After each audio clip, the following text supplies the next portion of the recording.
Vamos a justificar que la ecuación x al cuadrado, que es igual a x seno de x más coseno de x, tiene exactamente dos soluciones que son números reales. Empecemos por reescribir la ecuación de esta manera.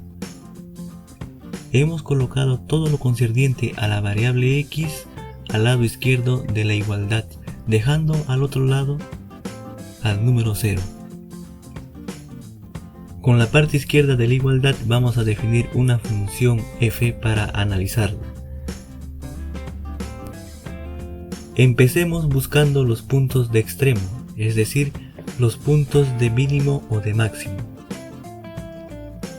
Para ello, derivemos a la función f e igualémosla a 0 para hallar los puntos críticos. Entonces la derivada de la función f es igual a 2x menos seno de x menos x coseno de x más seno de x, y esto igualado a 0. Luego se eliminan menos seno de x y seno de x. Factorizamos x. Y notemos que 2 menos coseno de x nunca se hace 0, ya que coseno varía desde menos 1 hasta 1. O sea, lo que está entre paréntesis va a variar desde 1 hasta 3. Por tal razón, la única posibilidad es que x sea 0. Puesto que la función f es derivable en toda la recta real, entonces x igual a 0 es el único punto crítico. A partir de este punto crítico, vamos a definir los intervalos de monotonía de la función f.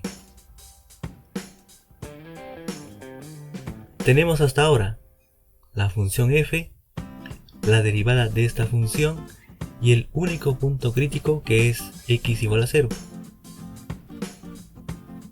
Ahora observemos la derivada de la función f. Como dijimos anteriormente, 2 menos coseno de x varía desde 1 hasta 3, es decir, que esta expresión es positiva, por lo tanto, el signo de la derivada solo dependerá del signo de x. Si x es menor que 0, entonces la derivada de la función f también es menor que 0. Por lo tanto, f es decreciente cuando x es negativo. Por otra parte, si x es mayor que 0, entonces la derivada de f es mayor que 0. Por ello, f es creciente en este intervalo. Como al lado izquierdo del eje y la función f decrece y al lado derecho esta función es creciente, entonces x igual a 0 es un punto de mínimo. Ahora vemos en la función f que f de x es igual a f de menos x, o sea, f es una función par. Es decir, que f es simétrica al eje y.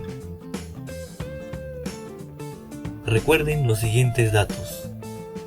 X igual a 0 es el único punto crítico en toda la recta real. Que este punto crítico es de mínimo. F es una función par o simétrica al eje y. Estos datos nos van a servir más adelante.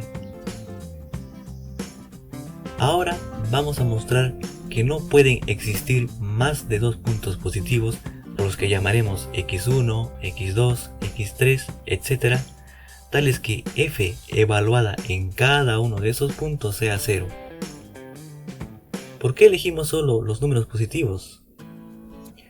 Los elegimos porque la función f es par. Eso quiere decir que los mismos puntos positivos puestos en negativo nos darán las mismas imágenes que estos puntos positivos a través de f. Entonces, esa es la razón de nuestra elección. Además, vamos a suponer que esos puntos positivos están ordenados en forma creciente. Entonces, elijamos a dos puntos consecutivos x sub i y x sub i más 1. Recuerden que por esta hipótesis f de x sub i es igual a 0, como también f de x sub i más 1 es igual a 0. Por ello, podemos aplicar el teorema de Rolle, ya que f es diferenciable en el intervalo abierto x sub i hasta x sub i más 1. ¿Qué nos dice este teorema? Que existe un número dentro de este intervalo abierto al cual llamaremos psi sub i, tal que la derivada de f en psi sub i es igual a 0 para cada punto que definimos.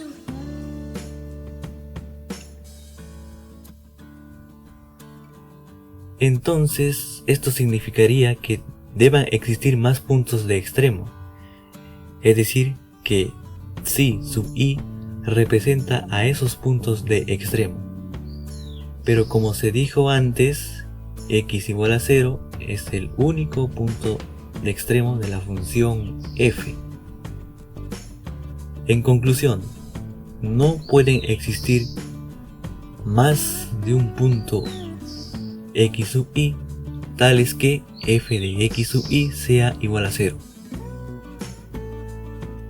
Hasta aquí podemos decir o bien existe un alfa mayor que 0 tal que f de alfa sea igual a 0, o que no exista tal alfa.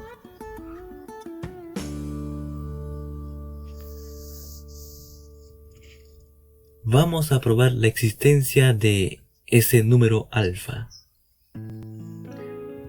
Evaluemos a f en dos puntos diferentes, de forma que sus valores tengan signos diferentes. De hecho, existen tales puntos. Entre ellos podemos evaluar en x igual a 0 y en x igual a pi. Para x igual a 0, la función lleva a este hasta menos 1, y la función aplicada en pi nos da la igualdad pi al cuadrado más 1. Entonces vemos aquí que los valores de f tienen signos diferentes,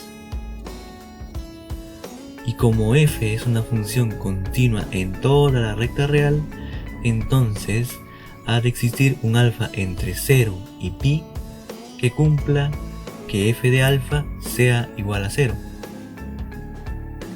Y como la función f es par, entonces f de menos alfa también es igual a 0.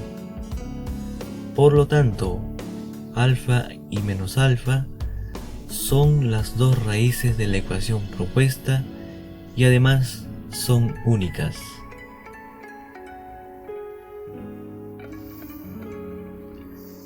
Eso sería todo.